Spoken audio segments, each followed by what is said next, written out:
नमस्कार. कधीतरी आपल्यासोबत असं होतं ना की एखाद्याशी खूप छान बोलणं सुरू असतं आणि मग अचानक ती व्यक्ती गायबच होते, काहीच पत्ता नाही.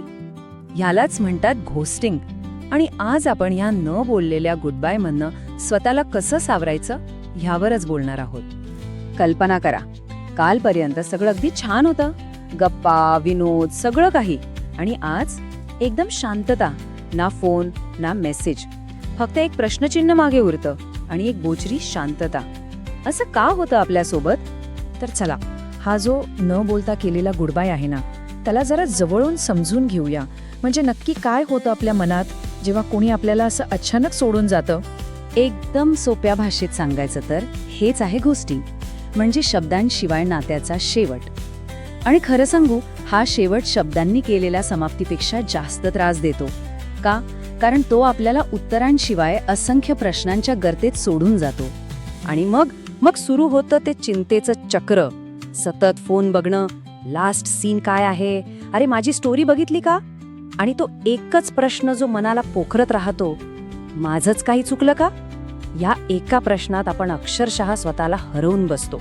पण कधी विचार केलाय ही शांतता इतकी का टोचते? यामागे खूप मोठं वैज्ञानिक कारण आहे, जे आपल्या भावनांना थेट आपल्या शरीराशी जोडतं. हे फारच इंटरेस्टिंग आहे. विज्ञान काय म्हणते माहितीये, जेव्हा आपल्याला कोणी असं रिजेक्ट करतं ना, म्हणजे सामाजिक नकार मिळतो, तेव्हा आपल्या मेंदूच्या अगदी त्याच भागांना वेदना होतात जिथे शारीरिक जखम झाल्यावर होतात.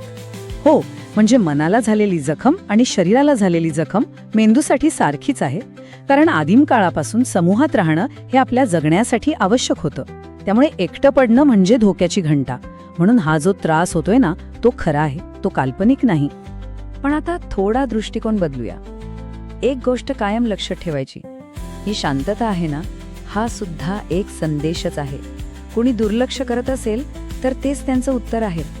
चला तर मग ह्या अनुभवाला एका नव्या नजरेने पाहूया. वेदनेतून बाहेर पडून विचारांना एक नवी दिशा देऊया. खरा बदल इथून सुरू होतो. सगळ्यात आधी स्वतःला दोष देणं बंद करा. हे आपलं अपयश नाहीये, हा समोरच्या व्यक्तीचा भित्रेपणा आहे. त्यांच्यामध्ये साधा संवाद साधण्याची किंवा नाही म्हणण्याची हिंमत नव्हती, इतकंच. आणि ह्यामुळे जी एक पोकळी निर्माण झालीये ना, ती नुकसान नाहीये. खरं तर ती एका चांगल्या व्यक्तीसाठी तयार झालेली मोकळी जागा आहे. पण कधीतरी असा विचार मनात येतो का, की असे अनुभव आपल्याच वाट्याला सारखे सारखे का येतात? यामागे एक आध्यात्मिक कारण असू शकतं. जरा विचार करा, जर आपल्या मनात कुठेतरी खोलवर ही भीती असेल की लोक मला सोडून जातात, तर आयुष्य आपल्याला पुन्हा पुन्हा तसेच अनुभव समोर आणून ठेवतं. ती समोरची व्यक्ती ती फक्त एक आरसा आहे. ती आपल्याला आपल्याच आतल्या जुन्या जखमा दाखवत आहे. मग प्रश्न हा आहे की या जुन्या जखमा भरायच्या कशा? त्यासाठी चला ही 4 वाक्य वापरून पाहूया. आता शांतपणे फक्त त्या शांततेचा विचार करा आणि स्वतःच्या मनाशी बोला.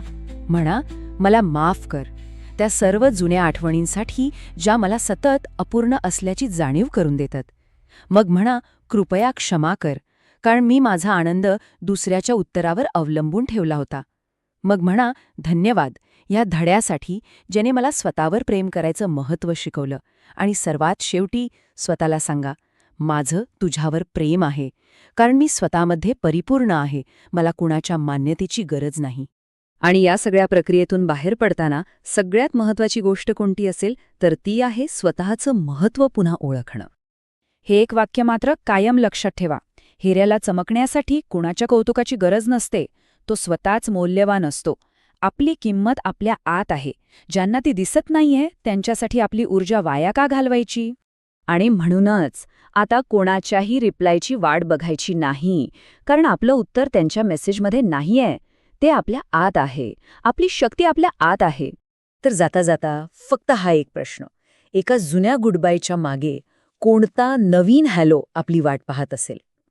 जोपर्यंत आपण त्या जुन्या सीन झालेल्या मेसेजलाच धरून बसू, तोपर्यंत तो नवीन हॅलो आपल्यापर्यंत पोचेल कसा? जरा विचार करा.